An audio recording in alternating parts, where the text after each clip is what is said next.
Hello, I'm Joanne and this is Relax for a While. I create soothing videos to help you drift off to sleep. If you enjoy my videos and find them helpful, please hit the like button, subscribe, and click on the notification bell. A special thanks goes out to all my wonderful patrons. Your support means the world to me. My friend, I hope you enjoy this video. May it bring you restful sleep.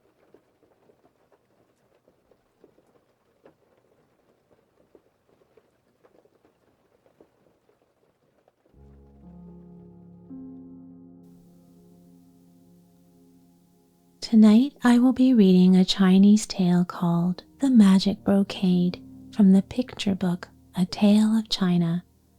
This is a retelling by Aaron Shepard. In order to save his mother's life, a young man named Chen must reclaim her exquisite brocade from the fairies of Sun Palace. Chen goes on a challenging journey over a fiery mountain and the icy sea, but even if he succeeds in finding his way to Sun Palace, will the fairies give back the magic brocade? Well, let's find out together. And so, as always, my friend, settle in comfortably under the covers. Take a full, comfortable breath, and as you exhale, relax and let go. Allow any tension to just melt away, letting your body sink deeper and deeper down into the softness of your bed.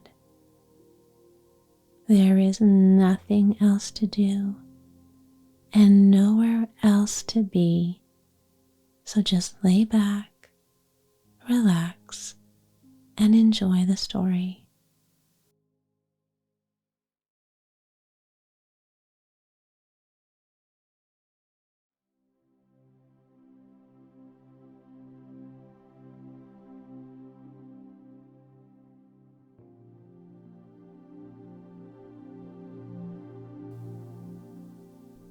Once in China, there lived an old widow and her son Chen. The widow was known all over for the brocades that she made on her loom. Weaving threads of silver, gold, and colored silk into her cloth, she made pictures of flowers, birds, and animals so real they seemed almost alive.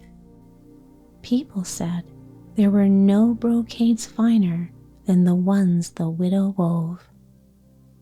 One day, the widow took a pile of brocades to the marketplace where she quickly sold them. Then she went about buying her household needs. All at once she stopped. Oh my! Her eye had been caught by a beautiful painted scroll that hung in one of the stalls. It showed a marvelous palace, all red and yellow and blue and green, reaching delicately to the sky. All around were fantastic gardens, and walking through them, the loveliest maidens. "Do you like it?" asked the stall-keeper. "It's a painting of Sun Palace. They say it lies far to the east and is the home of many fairy ladies." "It's wonderful," said the widow with a shiver and a sigh. "It makes me want to be there." Though it cost most of her money, the widow could not resist buying the scroll. When she got back to her cottage, she showed it to her son. "Look, Chen, have you ever seen anything more beautiful? How I would love to live in that palace, or at least visit it." Chen looked at her thoughtfully. "Mother, why don't you weave the picture as a brocade? That would be almost like being there." "Why, Chen, what a marvelous idea. I'll start at once." She set up her loom and began to weave. She worked for hours, then days, then weeks, barely stopping to eat or sleep. Her eyes grew bloodshot and her fingers raw. "Mother," said Chen anxiously, "shouldn't you get more rest?" "Oh, Chen, it's so hard to stop. While I weave, I feel like I'm there at Sun Palace, and I don't want to come away." Because the widow no longer wove brocades to sell, Chen cut firewood and sold that instead. Months went by, while inch by inch the pattern appeared on the loom. One day, Chen came in to find the loom empty and the widow sobbing. "What's wrong, mother?" he asked in alarm. She looked at him tearfully. "I finished it." The brocade was laid out on the floor, and there it all was, the palace reaching to the sky, the beautiful gardens, the lovely fairy ladies. "It looks so real," said Chen in amazement. "I feel like I could step into it." Just then, a sudden wind whipped through the cottage. It lifted the brocade, blew it out of the window, and carried it through the air. The widow and her son rushed outside, only to watch the brocade disappear into the east. "It's gone," cried the widow, and she fainted away. Chen carried her to her bed and sat beside her for many hours. At last her eyes opened. "Chen," she said weakly, "you must find the brocade and bring it back. I cannot live without it." "Don't worry, mother. I'll go at once." Chen gathered a few things and started to the east. He walked for hours, then days, then weeks, but there was no sign of the brocade. One day, Chen came upon a lonely hut. Sitting by the door was an old, leather-skinned woman smoking a pipe. A horse was grazing nearby. "Hello, dearie," said the woman. "What brings you so far from home?" "I'm looking for my mother's brocade. The wind carried it to the east." "Ah, yes," said the woman, "the brocade of Sun Palace. Well, that wind was sent by the fairy ladies of the palace itself. They're using the brocade as a pattern for their weaving." "But my mother will die without it." "Well then, you had best get it back, but you won't get to Sun Palace by foot, so you'd better ride my horse. It will show you the way." "Thank you," said Chen. "Oh, don't thank me yet, dearie.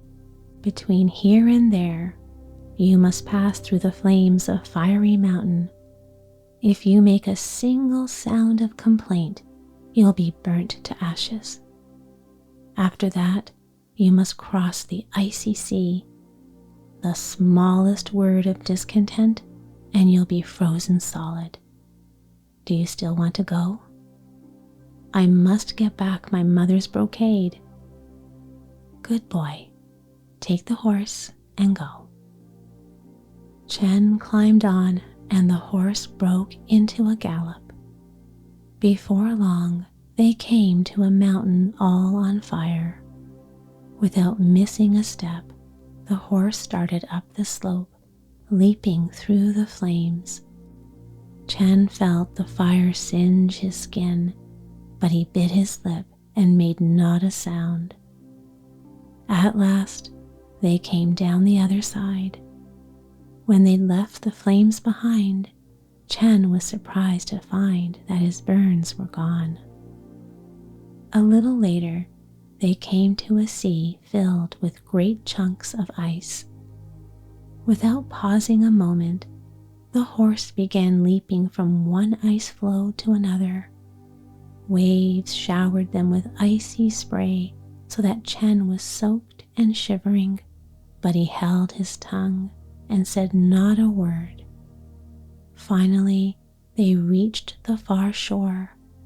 At once, Chen felt himself dry and warm.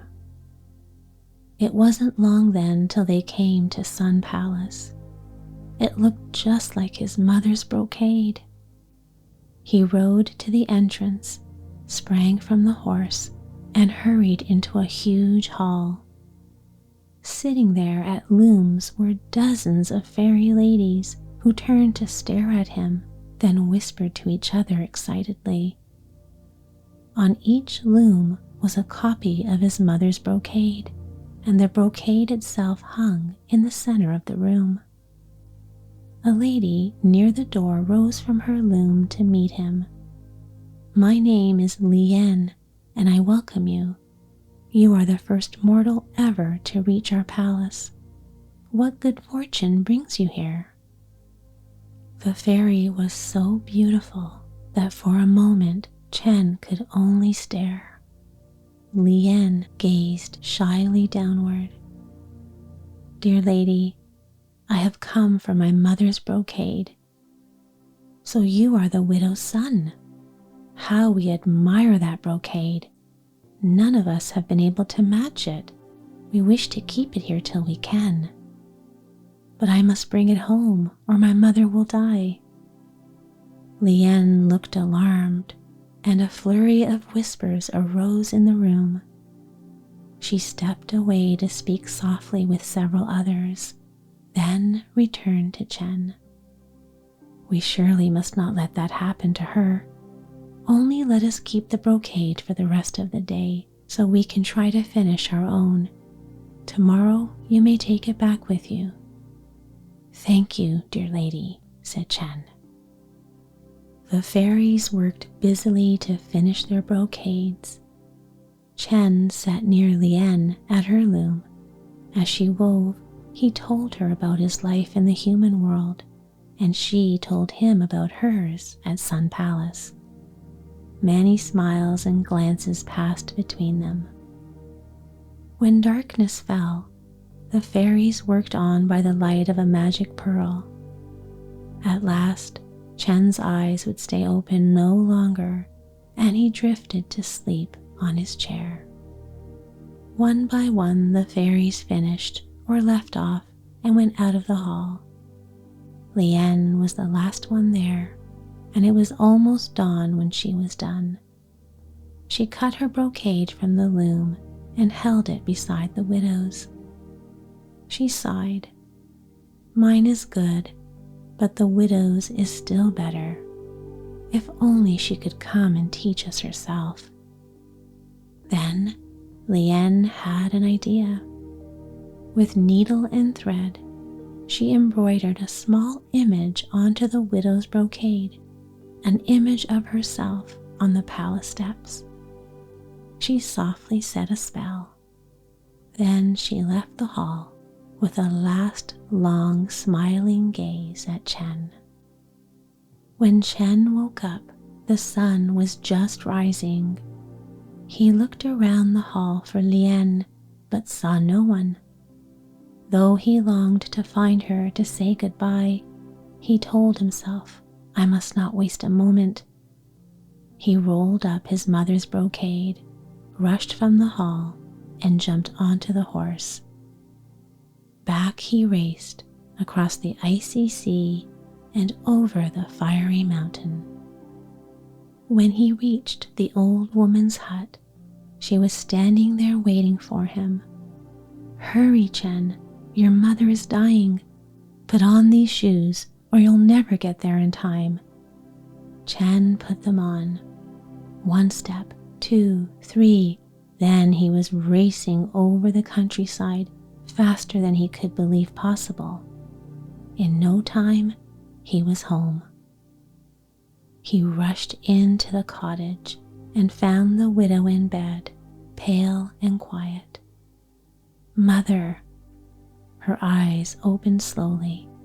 "Chen?" "Mother, I brought it." He unrolled the cloth onto the bed. "My brocade." The widow raised herself to look. color came back to her face, and she seemed already stronger. "Chen, I need more light. Let's take it outside." He helped her out of the cottage and placed the brocade on a rock. But just then a sudden wind came, and the brocade rose slowly in the air. It stretched as it rose, growing larger and larger till it filled their view completely. The palace was as large as Chen himself had seen it, and standing on the steps was the fairy lady, Lien. Lien was beckoning with her hand. "Quickly," she called, "while the wind still blows. Step into the brocade." For a moment, Chen was too astounded to move.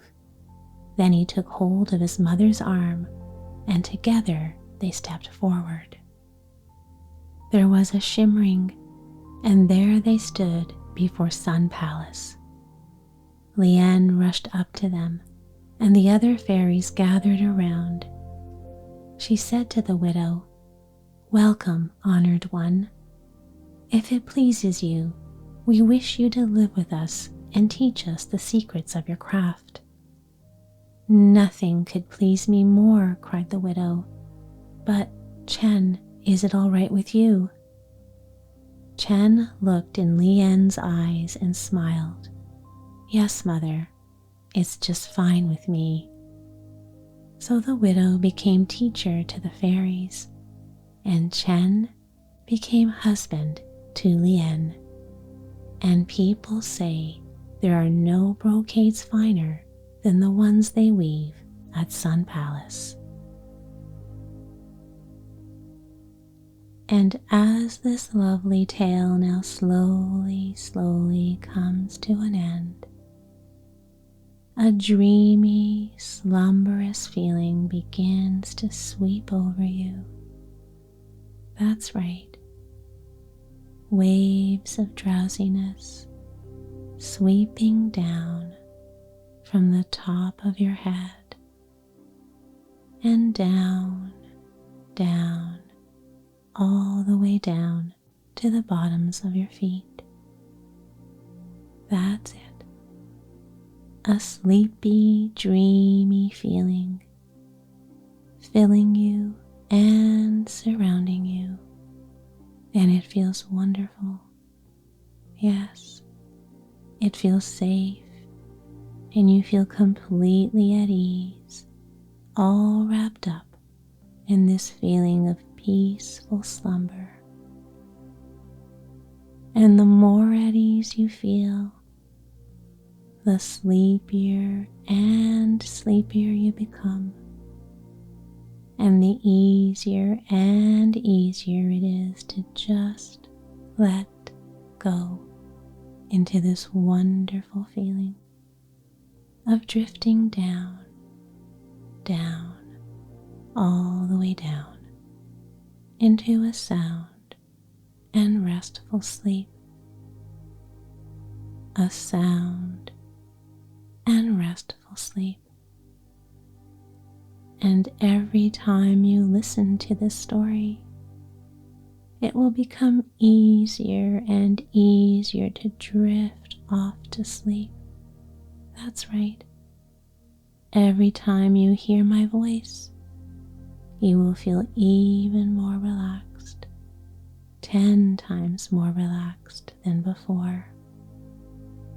And you will drift off easily and effortlessly, like a leaf that drifts down as it detaches from a branch, slowly drifting down, all the way down, and landing ever so gently into a sound and restful sleep.